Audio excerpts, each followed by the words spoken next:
Hello my friends, today I am going to take you through my full week of workouts. I literally just finished filming the last workout of the week. So I'm gonna walk you through my split, the exercises that I'm doing, reps and sets, that good stuff. But I wanna make it clear that this is just how I am currently training for my current goals. I currently have strength, performance, and aesthetic based goals. And I personally prefer training when I have goals. I've gone through phases of both, like long phases where I've not even trained at all, long phases where I've just trained for fun with no specific training goal, just to like keep up with my training because I enjoy training. I've also gone through phases of having specific goals, and I like it better when I'm like working towards something. I'm just a very goal-oriented person, and it makes it more fun for me. So, couple things. This is by no means the optimal workout for everyone. I don't want it to come across that way. This is just my current training for my current goals. If your current goals are not the same as mine, then this should not be your training. And I also prioritize sustainability and enjoyment regardless of my goals. So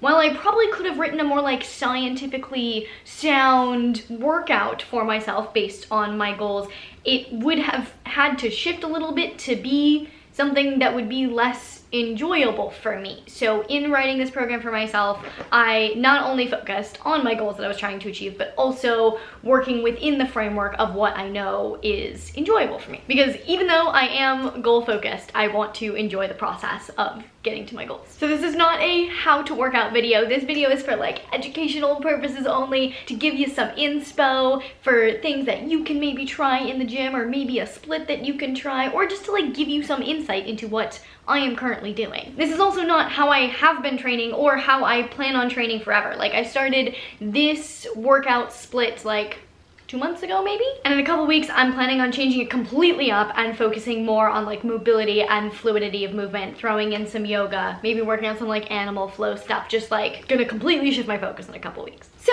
before I walk you through my workout program, I want to tell you what my goals are so you can see how it is aligned with those. First and foremost, I have been on a reverse dieting journey since like beginning of February. So my training since then has been designed to basically boost the metabolism through building muscle and building strength. And where I've been focusing on trying to add more muscle is my glutes and my hamstrings. I always say my hamstrings have just been so stubborn. I'm making progress. I'll talk about that in a bit. But like, I'm pretty darn happy with where my upper body is at, and so I just kind of wanted to focus on adding more shape to my lower body since I was going to be building muscle anyway. Strength-wise, one of my main goals has been to hit a pull-up PR, which I did. I was able to do 15 bodyweight pull-ups in a row like 2 weeks ago, and I was stoked. Like, this is why I love setting goals, is because hitting those kind of goals is a lot easier when you have your workout program structured to hit those kinds of goals. Then you can hit those goals and it's like, wow, I can do 15 bodyweight pull-ups. Like, that's freaking cool. Like, I am proud of myself for that. So those are honestly kind of my main goals, and then I also wanted to kind of work on some of my symmetry because I do have a very slight curve in my spine, not enough to be scoliosis, but like lightly scoliosis, and so it's resulted in a lot of imbalances in my body. So one of my main goals with building muscle was trying to even out the parts of my body that have become uneven, or that are naturally uneven, I suppose. So when it comes to my programming, I like to switch my programming. Ideally, I would switch it every like 6 to 8 weeks, but honestly, like when I write a new program, I get super into it and super excited, and I stick with it longer than necessarily would be good for progress, but like I'm having fun, so who cares? So I probably switch programming every like 2 to 3 months. My current split is actually an 8-day split. So I do 3 days on, 1 day off, 3 days on, 1 day off. And that's like the whole routine that I cycle through. And I started doing this because I was doing someone else's program, and it was written with lower, lower, upper rest. So 6-day-a-week program. I was like, I don't really want to do 2 lower in a row, and I also don't want to do like 6 days straight in a row, so I swapped it, and I was like lower, upper, lower rest, lower, upper, lower rest. I was like, I kind of like this. Like, I'm kind of feeling it. So I ended up writing my own program in that style. And not gonna lie, oftentimes there is an extra rest day in there. Some days, just not feeling it, or things happen, and I don't make it to the gym, and I don't worry about it. And my workouts are on average like 40 minutes per workout, so I'm training about like less than 3.5 hours total per week. And I'm currently in a hypertrophy phase, so a phase that focuses on muscle growth. So we're in the 8 to 12 rep range, mostly 3 to 4 sets, mostly moderate to heavy weight for most of the exercises, particularly the compound exercises, and then resting about 60 to 90 seconds in between sets. And my workouts are the same week to week. So these workouts that you're about to see is basically what happens every time I go through one of 8-day cycles. I will say though that I do scale back depending on where I'm at in my menstrual cycle. So for usually about the last like 3 to 5 days before I start my period and the first like 1 to 3 days of my period, I scale majorly back on exercise. And that's how I approach my training in general, not just in concurrence with my menstrual cycle, but like if I have a day where like maybe I got bad sleep or like maybe I'm just not feeling it that day, even if like I'm supposed to be strong in the gym that day because of where I'm at in my cycle, I will still take it easy and scale back and like listen to my body. Last thing that I want to share, this is an absolute life hack. This is not sponsored by this app. This is just literally the best app you could ever use to track your workouts. It's called the Strong app. There you go. It lets you input your workouts here and you can click on it and then you can start the workout. As you go through the workout, you can like check off the reps and sets and then it starts a rest timer for you. But like it saves the whole workout and you can just like, it tells you the weight that you used last time so that you can see like what you're doing in reference for this time, and like it's a game changer. So highly recommend using the Strong app if you're not. But without further ado, let's get into workout number 1 of the week. So, gonna be starting out this week of workouts on a great note. I am running so behind right now. I have 1 hour to get to the gym, do my warm-up, get through my workout, get back home, do like a washcloth, shower, change, and leave my house so that I can get to a family dinner. That leaves me 30 minutes for my actual workout. This workout usually takes about 45 minutes, so I'm not gonna have to condense it that much, but definitely gonna have to pare things back a little bit. I think what I'm gonna do is I'm supposed to do like 3 to 4 sets of every exercise, so I'm gonna do 2 to 3 sets of every exercise. Might end up having to skip an exercise, we'll see. But gonna stop wasting my time talking, get to the gym and show you the workout. Let's go. So we're starting off this first block of 3 workouts with hip thrusts because I am prioritizing glute growth over quad growth, so I want my first exercise to focus on muscle groups that I want to get the most stimulus. And as multiple research studies have shown, mostly conducted by the glute god Brett Contreras himself, hip thrusts are the king for glute development, particularly when you're trying to isolate your glutes and deprioritize your quads. So normally based on how I'm applying progressive overload, I would have done 4 sets of this and then made the 4th set a drop set, but since I was short on time, I just did 3 sets and did a drop set on the 3rd set. So a drop set is where you complete the normal set and then you decrease the weight by about 20-ish%, do as many reps as you can, and then if you do 2 drop sets, you decrease the weight again by about 20%-ish, do as many reps as you can, and then you're done. So the drop is dropping the weight. Next, I have single leg supported Romanian deadlifts, and I actually recently swapped these out. I was just doing like regular single leg Romanian deadlifts, but I started doing these more and I fell in love with them because with more support, I feel a better connection to my glute max, and also there's less reliance on stabilizers. So I can really focus on like just moving weight and accomplishing the movement, not focus on stabilization. Not that it's a bad thing to ever focus on stabilization. Like the regular single leg Romanian deadlift is a fantastic exercise. It's just not as in line with my current goals. So I threw these in after the hip thrusts because where hip thrusts are horizontal or head driving movements, deadlifts are vertical or hip driving movements. So it's a really good like complement. The maximum tension in the Romanian deadlift is at the stretch position for the glutes, whereas the maximum tension for the hip thrust is at the shortened position. Again, since I was short on time, I only did 2 sets of this one. So my next exercise is supposed to be hamstring curls, but I'm on a huge time crunch. I have like 10 minutes until I need to leave and someone is using the machine, so I'm just gonna swap the hamstring curls with Swiss ball hamstring curls, which I'm supposed to do later this week. Swiss ball curls are one of my fave hamstring exercises just because they're so tricky and that makes them a lot of fun to work on perfecting. I also love that it feels kind of like a combo of a Romanian deadlift and a leg curl in the sense that you are flexing through the knees to get the curl through the hamstrings, but you also have resistance in resisting the flexion through your waist, which is where you flex for a Romanian deadlift because you are basically like reverse planking. Then in my workout programming, I'm supposed to do another exercise, but I didn't because I didn't have time, and it was a cable machine exercise and there was someone on the cable machine and I wasn't about to wait around for it. And then I finish off this workout with frog pumps, and this is just in there to get a little bit of an extra pump to the glutes, get the blood flowing, add a little bit of extra volume, and get a little bit of abduction work in there. And that's how you get a super solid workout in 28 minutes. that's my full workout. All right, it is time for workout number 2, upper body day number 1. Gotta start the first upper body day of the week with a good, strong compound exercise. So I have the incline bench here first.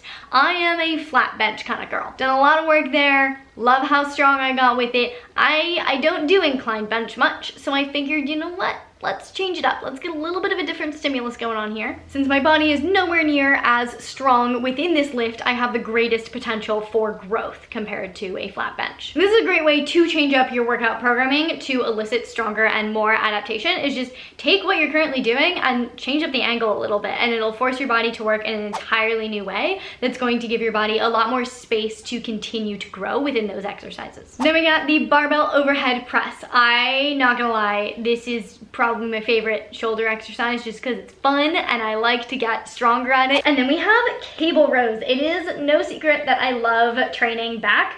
Every time there's a back exercise in a workout, I say it's my favorite back exercise. And that is because I love them all. Cable rows are also one of my favorites. And I made the last set here a drop set, mostly for funsies because I like this exercise and just want to do it as much as possible, but also just to add a little bit more volume because I like growing my back and I like back, and so I want to do more of the back exercises. Next we have cable crossovers. I love adding crossovers or flies into bench day. Since the bench is a pressing movement and the crossover is more of a squeezing movement, it feels like a more well-rounded chest workout when you got a little bit of both going on. And when I can, I like to prioritize cable crossovers over dumbbell flies because the cable allows for constant tension throughout the whole movement, whereas the fly gets easier the closer the dumbbells are to center. So you get a stronger squeeze at the top with the crossover, but like they're both still really good exercises, obviously. Lastly, we got the lat push down, which is another favorite back exercise, of course. I personally think it's a really good accessory to pull-ups because it isolates the lats and really helps build that mind to muscle connection. And if you can really think about targeting your lats in your pull-ups, your pull-up game is gonna get stronger. Workout number 3 starts with deadlifts. I love me a good deadlift. This is also an exercise that I just genuinely love just getting stronger on and making progress. Like, it feels so freaking good to just deadlift a ton of weight. You may notice I do use switch grip on the deadlifts and usually alternate every set so that I don't develop any imbalances, but this day my grip strength was feeling kind of weak, so I actually just switched my grip halfway through each set. Then I move on to curtsy lunges, and this exercise is one that really highlights my glute imbalance to me. Since I've been training glutes more frequently, my connection to them has gotten a ton better, but I still feel like my left glute on this exercise is laggy, so I really have to focus. Like I really just don't feel a good connection to it. So once I'm able to connect well on both sides of this exercise,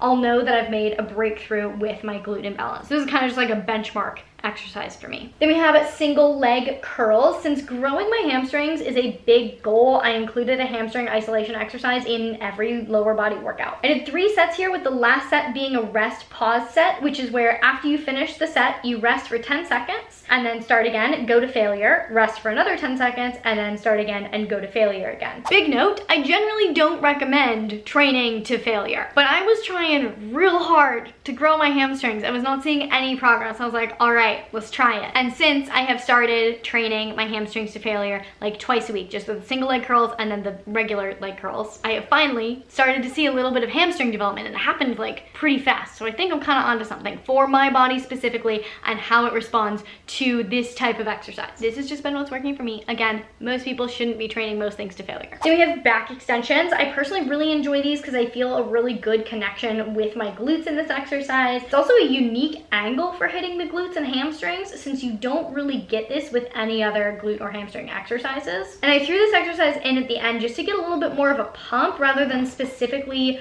for hypertrophy. So for this one, I did 15 reps instead of the like 8 to 12 rep range, and I did 2 sets. And then I finish off this workout with cable abductions. These are kind of also just in here to get a little pump in the abductors, get them working, get them moving, get the blood flowing to that area. And these are pretty challenging for me, but in a great way. First of all, yes, I am totally hiding in the corner of the gym so that no one sees me talking to myself on my camera. But I just watched that last set back, and I highly recommend everyone film themselves in the gym once in a while just to do a form check, because I watched that last set and I was like, it doesn't look quite right. Like it looks like I'm a little bit wobbly, and I realized it's because I was trying to use momentum to abduct more than my hips naturally abduct, and so I was like swinging my leg harder and using momentum to drive the movement, which was making me a little bit unstable, rather than just going like very slow, very controlled, and not trying to abduct past my current natural range of motion. So on the second set, I took it a lot slower.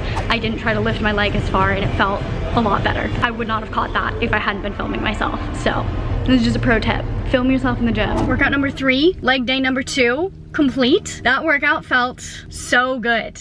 Like, I felt solid today. As I have now done 3 workouts in a row, it is time for a rest day. Today's my rest day. I've just been chilling all day. I did a little bit of walking, not like intentional walking to like get in walking, but just because I had places to walk to, so I did. But other than that, no real activity, no exercise, but I am sore. I'm far enough into this phase of my workout programming that I should not really be getting sore unless I like really push something really hard. And I don't feel like I definitely upped the intensity. I added an extra set of deadlifts. That might be what did it, but I shouldn't be as sore as I am. And I think it's because my sleep has just been not great lately. Thanks to this little fluff ball who likes to be full of energy at 3 a.m. and not let me sleep longer than 6.5 hours. Yeah? You gonna let me sleep tonight? No. I've had her for like 3 weeks and I haven't gotten 8 hours of sleep in 3 weeks. So I think my workout recovery is just suboptimal right now. This just highlights how important sleep quality is when it comes to exercise and achieving any like exercise or performance or aesthetic related goals that you have. Like it can make such a big difference. And I should have done this earlier. Like I should have done this as soon as I realized my sleep quantity was compromised. I've decided to now add in the things that I usually do when my sleep quality is suffering to get my sleep quality back on track, because if I'm only gonna get 6.5 to 7 hours of sleep, I want it to be like the best quality sleep possible. So tonight, and probably until I get my sleep schedule back, until I can figure out how to make that little fluff ball let me sleep through the night, I am adding in some magnesium as well as some CBD specifically for sleep. I actually just randomly did a hair and tissue test that shows me levels of minerals in my body, and I'm actually a little bit deficient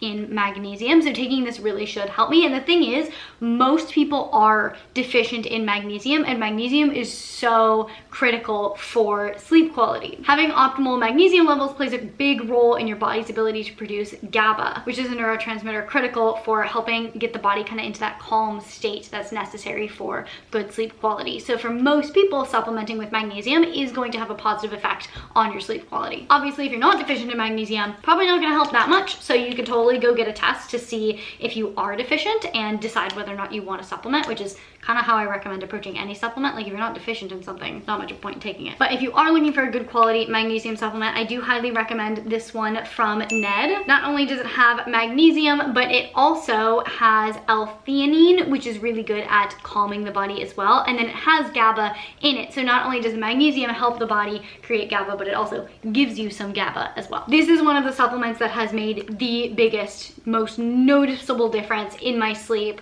when I added in, especially after having not taken it for a while, which is probably when I start to become more and more deficient if I don't supplement with magnesium. I'm hopefully gonna go to sleep in like an hour, which is when I usually like to take my supplements. So I'm just gonna slowly sip on this as I get ready for bed. Also, this magnesium is delicious. This flavor is lavender berry. Tastes really good, and it's like this beautiful purple color. Like, look at that. And then in addition to the magnesium, I found this to be a super powerful combo is taking the Ned Sleep Blend. So this is a CBD extract, but it's also blended with other botanicals that support good quality sleep, such as valerian, passion flower, skullcap, chamomile, calendula, lots of other good things. And then CBN, which is another cannabinoid that is thought to be much more like relaxing. It's the one that just makes you feel more like calm and gives you better quality sleep specifically. I've had a huge amount of success with this. I've had a couple clients, and a lot of people message me on Instagram saying that they have had amazing results with this as well. So these two are like my go-to combo right now for great quality sleep. With Ned, all of their CBD products are pristinely sourced. They source only from like small farms that are biodynamic and use regenerative farming. So even like the soil that it's grown in is the most nutrient dense soil that you can find. They use high quality water to water their plants. The extraction process that they use is very gentle to preserve as many of the nutrients and good compounds in the CBD as they can. When I first started looking into CBD, I looked into a lot of different brands, and a lot of them just don't use good quality sourcing or extraction processes. And it's very, very hard to find a brand that does like literally everything right. And that's also why I've chosen to work with Ned. They are indeed sponsoring this video. If you do want to check out their products, you can use the discount code FitAndNerdy to get yourself 15% off anything. And now my discount code is good for repeat purchases. It used to only work like your first purchase. It now works anytime you get anything from them. So I'll leave a link down in the description box below. Go check it out if you want to improve your sleep or look into any of their other CBD products. But this is like my current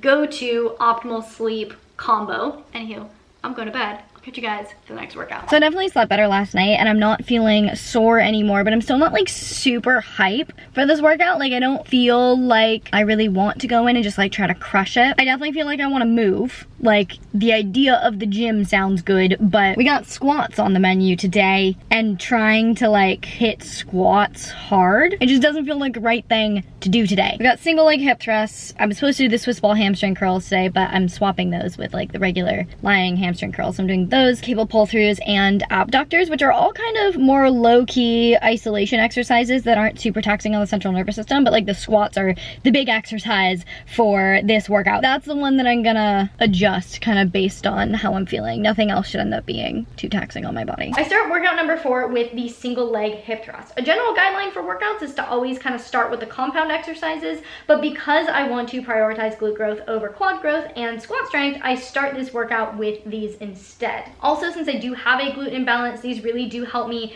connect to my glutes better before jumping into the squat. And then once I'm done with those, I go into the squat. And so for this workout, I did end up reducing squat volume by 2 reps per set. So last time I used this weight and did 10 reps each set. This time I just did 8 reps each set, and that felt like a good amount. Interestingly, I was able to increase volume on most of the other exercises in this workout. I think just with the squat in particular, since it's a much bigger exercise and much more taxing on the central nervous system, I really felt like my body needed to scale that back. But like increasing volume on single leg hip thrust really isn't going to tax your body nearly as significantly. Then I got in my lying leg curls. These are when I swapped earlier in the week with the Swiss ball curls. And again, I trained these to failure with a drop set at the end. And even though hamstrings are my most stubborn body part, I do really enjoy training them. Like, it's fun. I like it. It feels good. Then we have the cable pull throughs, and I love these. I feel like they don't get enough attention,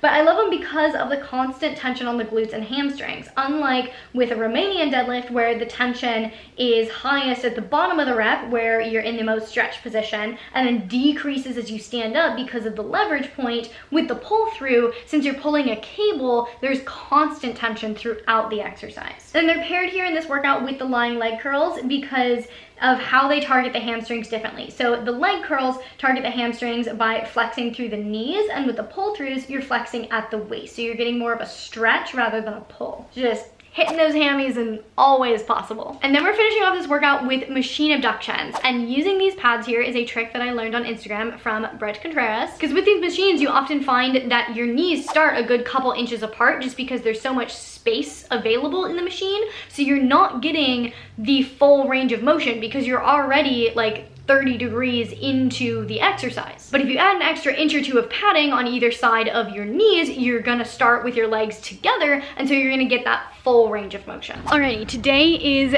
day 6, upper body workout number 2, and today I'm doing a home workout because, oh, I just touched the spider web. But I have all the equipment that I need here, and I don't feel like going to the gym today. One of my favorite things about working out at home is that I can crack open a nice cold kombucha and not worry about spilling it all over the gym floor. Perfect workout fuel. This workout starts with dumbbell pullovers because the second exercise is pull-ups, and I love to get a little bit of lat isolation work in before I go into my pull-ups, just so I'm really connected to that muscle and I feel stronger in my pull-up. So since I can currently do 15 bodyweight pull-ups, my new goal is to be able to do 20 bodyweight pull-ups We'll see if that happens and how long that takes, but I'm excited to get there one day. I'll make a video about working out pull-up strength, but spending time in the lower rep range was a complete game changer for me. So in the workout phase before this, I was in a strength phase and I added weight to my pull-ups and didn't go over 5 reps. So I worked my way up from being able to do pull-ups with 20 pounds to being able to do like 1 3/4 of a rep with a 45-pound plate. I just couldn't get out that full second rep with a 45-pound plate. It haunts me to this day, but I will get there eventually. But since I could do that, now when I do pull-ups without a plate, I feel super light. And then because strength here is really a priority for me, like I really do want to just get my pull-ups as strong as physically possible, I took my time with these and rested at least 2 minutes between sets so that I was fully recovered, and I ended up being able to do a total of 31 reps, split into 4 sets of 8, with the last set being only 7 because I just could not get that last rep in. Then I did some weighted push-ups. I also love how strong I've gotten with these. I haven't gone for a body weight PR for a very long time, but I just love adding weight and progressively overloading my push-ups. It's fun. And again, since I wanted to really prioritize strength here as well, I also rested at least 2 minutes between sets to fully recover so that I could just get out not as many reps as possible, but just like feel really strong in all of the reps. I finished up with lateral raises just to hit the shoulders just a tiny little bit. I only did 2 sets. By that time I was like kind of done, so I did it and then I was done and we were good. So yes, this whole workout was only 4 exercises, but it felt good. I felt super strong. It felt like just what my body needed, and it felt like a very productive workout. So your workouts do not have to be like 8 to 10 exercises to be making progress. Like you can get a really good workout in with just 4 exercises. It is day 7, time for lower body day number 4. Let's go. Last workout of the week started with Romanian deadlifts. This is one of my favorite deadlift variations. Honestly, don't really know why. I guess I kind of like all deadlift variations now that I think about it. The regular deadlift, the sumo deadlift, the Romanian deadlift, supported single leg Romanian deadlift. I like them all. I think I like them because of how much progress I've noticed I've been able to make lately, which is very nice. After the Romanian deadlifts, I move on to the goblet sumo squat. And here, I'm keeping the weight a little bit lighter. I'm not trying to like max out on my squat weight, but I'm really focusing on my connection to my glutes and my abductors in this movement. Really focusing on driving my knees out over my toes, making sure they're tracking in the right direction, not caving in. Again, just really getting that abductor engagement and prioritizing that. Then we have the single leg hamstring press, which I personally think looks deceptively easy. If you execute this correctly, it should not be a walk in the park. Like it should feel like you're doing a hamstring curl. The key here is to make sure you're not treating it like a glute bridge, like you're thinking about pushing your hips up. The key is to think about drawing your foot closer to your hips by curling through your hamstring. If you're lifting your body by curling your hamstring, it's gonna feel a lot more difficult and a lot more challenging and really hit your glutes a lot better than if you're just trying to lift your hips up with glutes. Then we have cable kickbacks, which I feel like I did not give enough love for quite a while. I did them for a while and then they just weren't a part of my routine for a while. And then I added them back in and I don't know why I ever took them out. I like them quite a lot. It hits your glutes in a very isolated way and also in a way that you don't see reflected in any other exercises really. Like this is one of the few exercises where you are contracting your glutes to pull your leg back rather than to push your hips forward. So it hits different. And then I finish off the week, the last exercise, with cable cuff external rotations. Not gonna lie, still getting the hang of these. Still don't really know if I'm doing them 100% correctly or feeling them exactly the way that I'm supposed to. But I'm working on it. This is obviously a relatively new exercise for me, but from my understanding, you get a really good abduction because you can let your knee come past the center line, so you're getting a wider range of abduction, but then at the end, you're adding in a little bit of external rotation to like get your hip up a little bit, and that kind of mimics the more like fire hydrant kind of exercise where you're getting that, like I said, external rotation in there as well. When I do it right, I just feel this like deep in the side glutes. This is definitely more of like a pumping exercise rather than a hypertrophy exercise. Like you're not gonna go heavy on this for 8 reps. You should go a little bit lighter, do like 15 to 20 reps. I think I only did 12 reps today. That was a workout that I did today. Tomorrow will be a rest day, and then the next day I'm gonna start that whole cycle all over again. And that is my current workout programming. I am thoroughly enjoying this program right now, watching myself get stronger, watching myself build more muscle. Like even though I'm not focusing on building quads, I've definitely built some quads and I like it.